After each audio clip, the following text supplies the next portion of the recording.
বাবা জানো, তোমার এই আদরের ছোট্ট মেয়েটা খুব এলোমেলো হয়ে গেছে। তোমার সেই আদরের মেয়েটা আর আগের মতো নেই, খুব পাল্টে গেছে জানো। নিজের যত্ন নেয় না ঠিক মতো, ঘুমায় না ঠিক মতো, খাবার খায় না।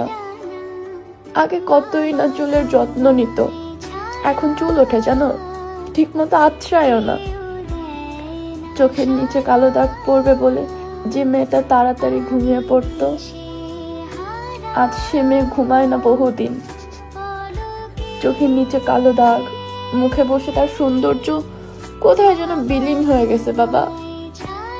একটাবার তার চোখের দিকে তাকায় দেখো বাবা, কষ্ট আর হতাশা ছাড়া কিচ্ছু দেখতে পাবা না, কিচ্ছু না। তোমার এই আদরের মেয়েটা জানো দিন দিন শেষ হয়ে যেতেছে বাবা।